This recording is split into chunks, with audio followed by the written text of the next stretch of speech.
So this is the first week for this new ecosphere.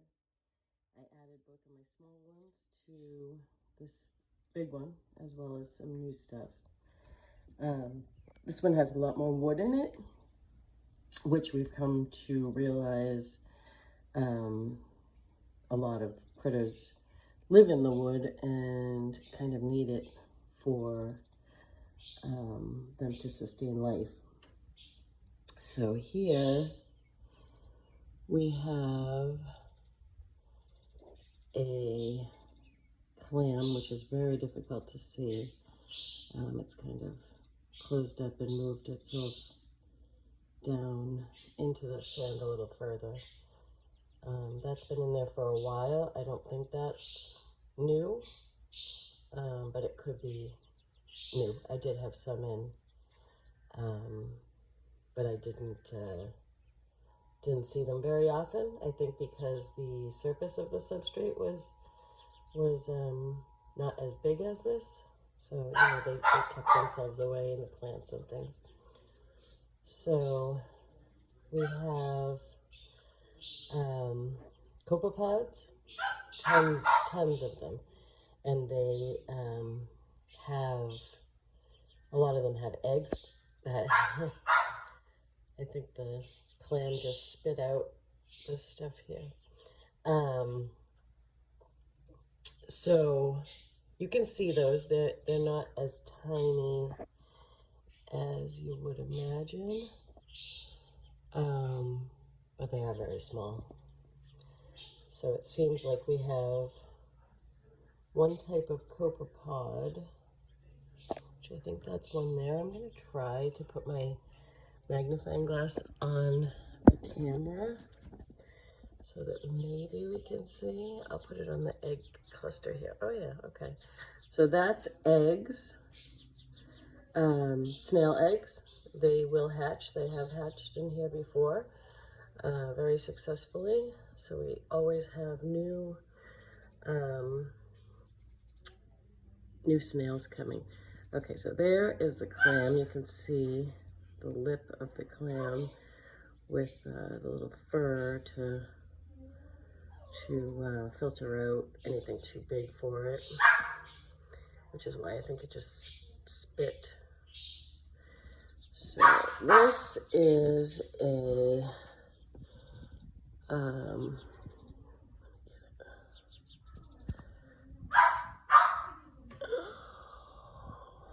where are you?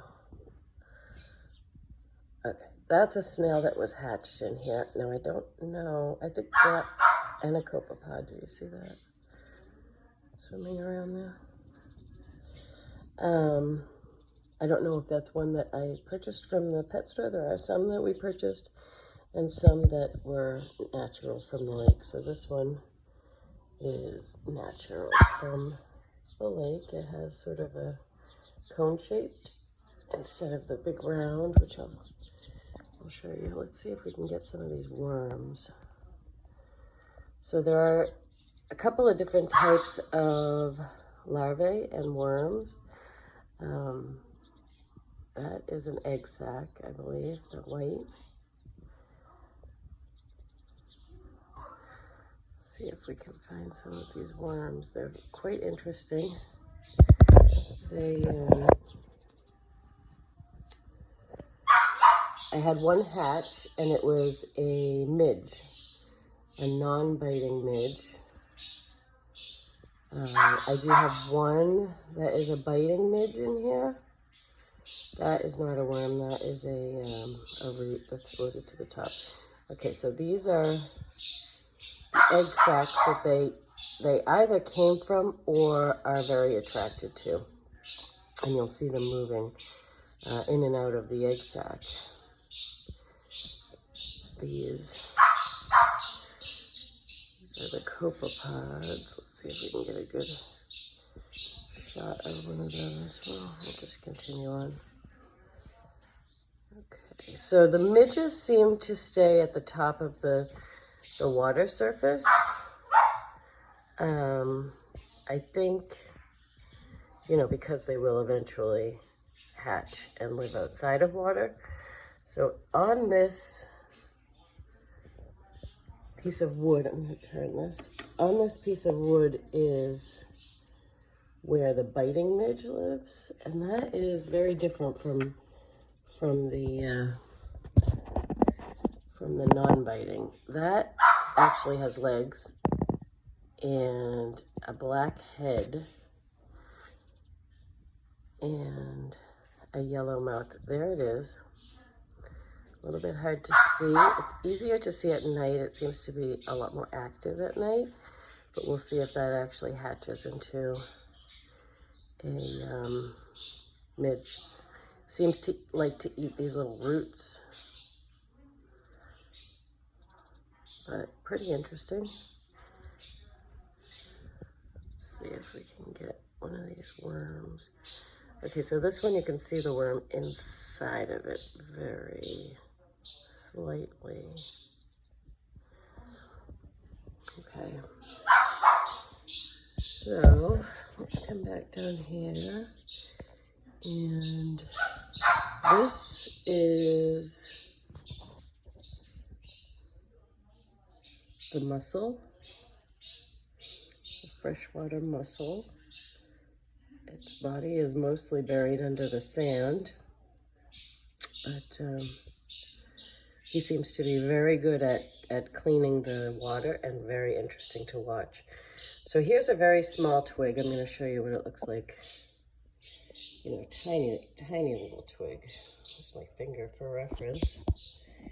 And it has a different type of worm living inside of it. Let's see if we can capture them. They come in and out, in and out. And they're pretty interesting. That's a copepod that's moving there.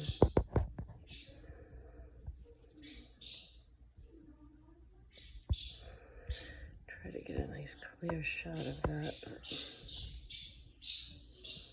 Everything, or most things, are quite small, so this little magnifying glass really is necessary if you want to view them more closely. And of course, they're not going to come out now that we're here. But they do live in there. They seem to stay in there. That's a copepod. They, you know, just kind of hang out in there. The other worms are kind of like spaghetti-like little things, which they don't seem to be out right now. Certain things come out at certain times of the day. A lot of stuff is more active at night. But these particular worms attach themselves to the substrate, and they, you know, come up and wriggle around. There is another type of worm that I see from time to time that just wriggles and swims kind of freely through the water. There's plenty of plants. There's one type. I'm not sure of the names, but I will document that. And there are some snail eggs, a baby snail. These are both freshwater snails that we captured. And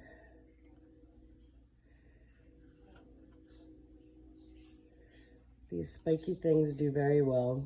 They die back and then they grow new stuff. These are particularly wide. Seems like they don't get as wide. That's a nice cluster of snail eggs.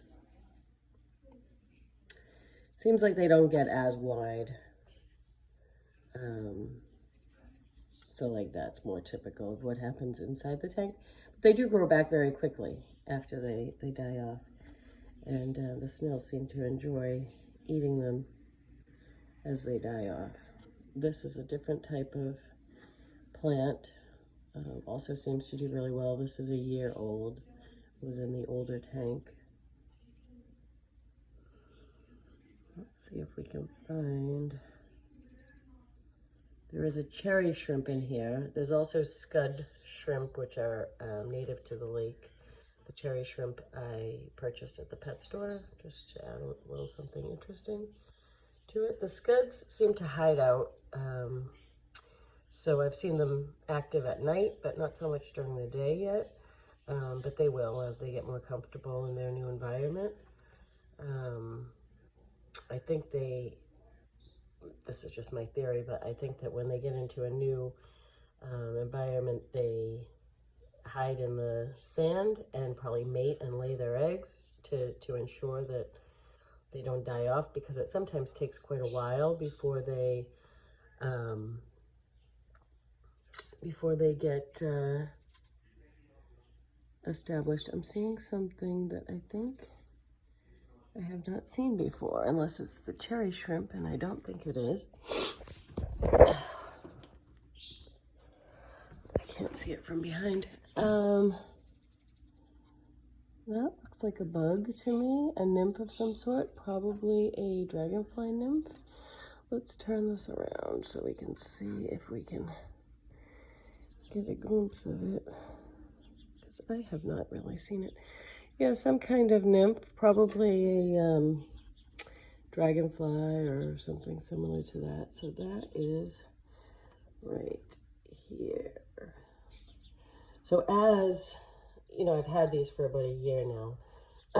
So as the tank progresses in the coming months, you're always discovering new things in here. Whether they're hiding and then they just come out, or they're hatching. You're always finding new things. Some of these white things that are floating are actually a type of plant.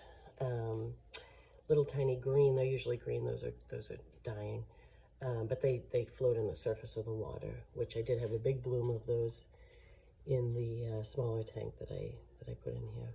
But that nymph should be interesting to watch. And there is one piece of wood that sticks above the water where we saw the biting midge larvae. So I probably will put another piece of wood that sticks out above the water level, because, you know, I want these things to be able to, you know, progress fully in their cycle, and then I'll release anything that flies. Yesterday, the non-biting midge that hatched, I released outside. Oh, you can see the cherry shrimp. He's kind of fun to watch, but it will be interesting to watch this dragonfly nymph, or whatever it is. I'll have to look at it more closely and identify it. I'm going to identify all the plants and things, and when I do, I'll make another video with the actual names. Seems to be pretty easy to find the information online. Let's see if we can get that cherry shrimp. So this is one of the snails. There's two snails. One on top is a lake snail, and the other one is one that we purchased at the pet store. They seem to do well. They hatch all the time in the tank, but they don't seem to live very long. But that's okay. They grow kind of fast, and you know, they do their job cleaning up the tank, keeping it clean. So yeah, it doesn't bother me so much that they don't live very long. But the lake snails definitely tend to live a little bit longer, it seems. So you know, so far we have a lot of plants, 3, 4, 5 different types of plants, and the clams and the mussel. There's probably 2 or 3 clams, and then we've got the 2 different types of midge larvae, that nymph that we just found, and then we've got the 3 different types of worms that hang out here. Oh, there's the cherry shrimp, just swam by. So really full of life, and seems to be thriving pretty well, and I'm sure we'll discover new stuff.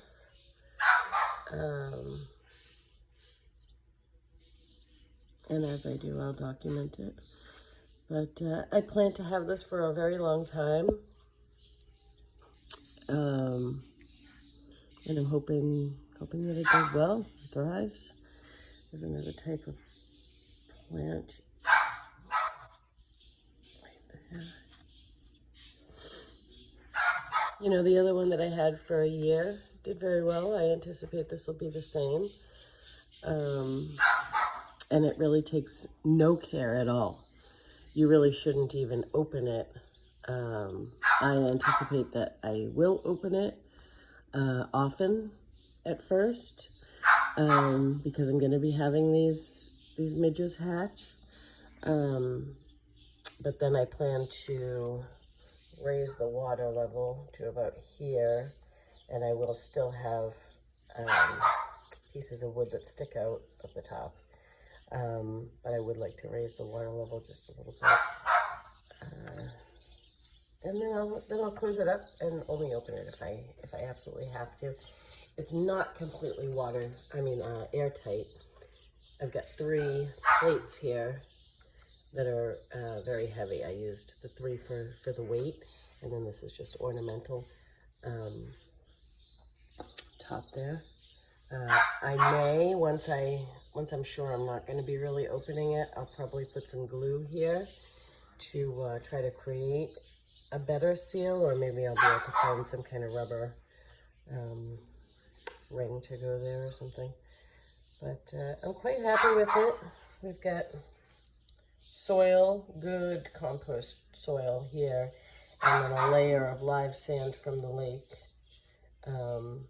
which is the best way to do it. You know, everything draws nutrients from that good composted soil there. And you want to have a nice thick layer of sand that the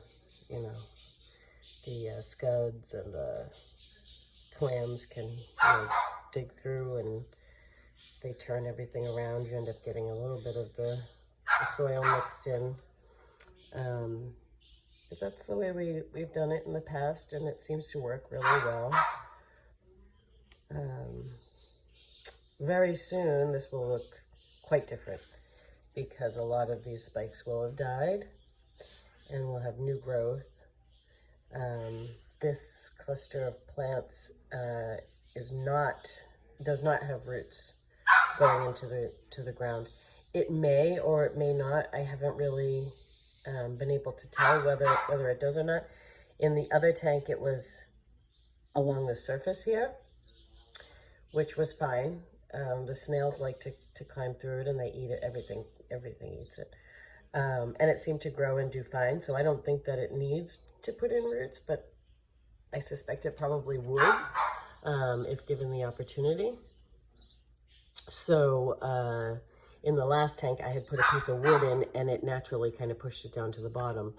So in this tank, I did the same thing, and there's a lot of stuff living in it and enjoying it. There's little black things in it right now, and I'm not sure if that's eggs, or you can kind of see the black spots in there. I'm not sure if that's the plant dying off, or eggs, or what that is, but I'm going to keep an eye on that. That's a nice healthy patch of it.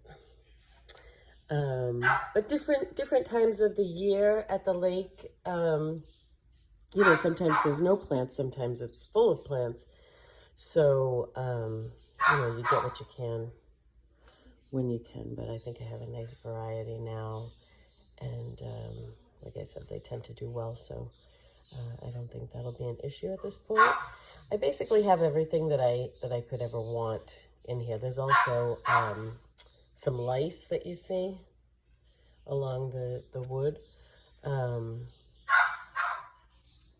That's about everything that I have identified in here, and it's not unusual to find something new, so I'm not surprised that we found something new while making this video. So I think it really is a good representation of the local lake life, and as I said, I suspect it will do very well. So I will try to keep a documentation of its progress, and I'm not paying attention to my video as I spin. I'm staring at the ecosphere, which is impossible not to do. So this is the first week of some new stuff. Some stuff we've had for a year, some stuff we've had for a few months, because it was 2 other tanks put in. And, you know, it'll be interesting to see. So I'll do an update video in probably about a month.